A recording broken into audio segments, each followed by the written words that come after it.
इंदौर शहर के गांधी भवन क्षेत्र में उस समय तनाव की स्थिति बन गई जब भाजपा युवा मोर्चा और कांग्रेस कार्यकर्ता आमने सामने हो गए, जिसके बाद में दोनों ही दलों के कार्यकर्ताओं के बीच में जमकर इस दौरान नारेबाजी होती है और हंगामे की स्थिति उत्पन्न हो जाती है। हालात धीरे धीरे बिगड़ने लगते हैं और इसके बाद में पथराव तक शुरू हो जाता है। पुलिस ने यहाँ पर जो भाजपा के कार्यकर्ता थे उन्हें यहाँ से खदेड़ दिया। मच्छी बाजार चौराहे पर ही इन्हें रोक लिया गया था, जबकि दूसरी ओर जो कांग्रेस के कार्यकर्ता है बड़ी संख्या में यहाँ पर गांधी भवन क्षेत्र में भी एकत्रित हो गए थे। स्थिति को नियंत्रण करने के लिए भारी पुलिस बल भी इस दौरान तैनात किया गया था, बैरिकेडिंग कर दी गई थी। दोनों ही दल के कार्यकर्ता आमने सामने आने से यहाँ पर रोका गया। इसी दौरान क्षेत्र में अचानक से पथराव शुरू हो जाता है, जिसके बाद में पुलिस को सख्ती बरतना पड़ती है। मौके पर भारी पुलिस बल तैनात किया गया है। भीड़ को तितर बितर करने के लिए लाठीचार्ज का भी इस्तेमाल करना पड़ा। पथराव में कई मीडियाकर्मी सहित दोनों दलों के कार्यकर्ता भी घायल होने की जानकारी सामने आ रही है। घायलों को उपचार के लिए अस्पताल भेजा गया है। फिलहाल गांधी भवन क्षेत्र में स्थिति नियंत्रण में बताई जा रही है। हालांकि पुलिस पूरी तरह से मुस्तैद है और यहां पर मामले में अब जांच भी की जा रही है।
जी, ये आज इंदौर शहर के लोगों ने, माहिल्ला की पवित्र नगरी के लोगों ने एक भारतीय जनता पार्टी का एक नया और गंदा और विचित्र सा चेहरा, घिनौना सा चेहरा देखा। जब 9 की 9 सीटें आपके पास में, महापौर आपका है, सांसद आपका है, इंदौर शहर ने भर भर के आपको काम करने का मौका दिया, तो आप एक तरफ भागीरथपुर में 35 लोगों की मौत हो चुकी है, आपके मंत्री जी गलत बयानबाजी कर रहे हैं, लोगों के बारे में अनल बातें कर रहे हैं, लोगों का दुख दर्द बांटने के बजाय, उनकी दुख तकलीफ बांटने के बजाय, उनको पैसा नौकरी देने के बजाय आज आप मुद्दे से भटकाने के लिए कांग्रेस कार्यालय पे गुंडागर्दी करके हमला कर रहे हैं, पत्थरबाजी कर रहे हैं, चप्पलबाजी कर रहे हैं, ऑयल बम फेंक रहे हो। तो क्या है ये? मैं इंदौर शहर की बहुत ही सम्मानित जनता से निवेदन करना चाहता हूं कि आप देखिए कि किस तरह से भारतीय जनता पार्टी का घिनौना और गंदा चेहरा है, जिनको आपने जिता के भेजा, वो कांग्रेस के लोगों के साथ गुंडागर्दी कर रहे हैं। कितने लोग घायल हुए बताया जा रहा है? कुछ अस्पताल 6-7 लोग घायल हुए हैं उनके पत्थरों से। हमारी तरफ से तो किसी प्रकार की कोई पत्थरबाजी ना हुई है, ना हम इस प्रकार की व्यवस्था में ध्यान देते हैं, ना विश्वास रखते हैं। कोई एफआईआर वगैरह करवाएंगे इस मामले में? निश्चित रूप से भी बात करते हैं हम।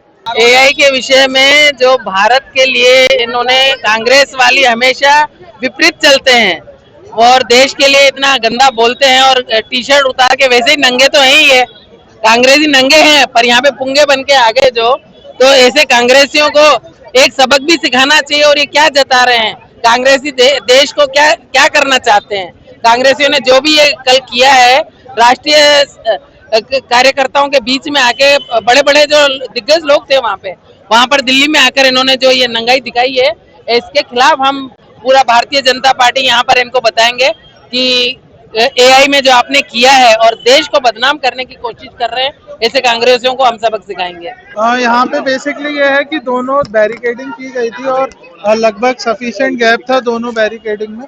दोनों तरफ से नारेबाजी चल रही थी। उसके बाद दोनों तरफ से कुछ पत्थर फेंके गए। जो भी पुलिस के पास रिपोर्ट आएगी उस हिसाब से वैधानिक कार्रवाई की जाएगी। कितने लोग घायल हुए हैं? घायलों की क्या कितने लोग? अभी संख्या का आकलन हुआ नहीं है, कुछ एक दो लोग दोनों तरफ से एक दो लोग संभवतः घायल हुए और उनको उपचार के लिए हॉस्पिटल भेज दिया गया और जैसे ही वो थाने पर रिपोर्ट कराने आएंगे उस हिसाब से वैधानिक कार्रवाई की किस बात जाएगी। को लेकर घेराव करने पहुंचे थे, कुछ जानकारी? ये अभी उस चीज की जानकारी नहीं है, वो जो भी घेराव था वो मतलब दोनों तरफ से कार्यकर्ता इकट्ठे हुए थे और उसी में पत्थर चले और इसलिए सर, इसमें बड़ी बात ये है कि दोनों पार्टियों ने पहले से पुलिस को सूचित किया था कि इस प्रकार का प्रदर्शन होने वाला है। आज सुबह को सूचना मिली थी कि इस टाइप का घेराव होगा और उस हिसाब से पुलिस ने अपनी पूरी व्यवस्था लगाई थी। जैसा कि आप देख सकते हैं कि पूरी प्रॉपर बैरिकेडिंग भी की गई थी रोड पे और वो है कि दूर से जो है कुछ पत्थर फेंके गए जिसके कारण ये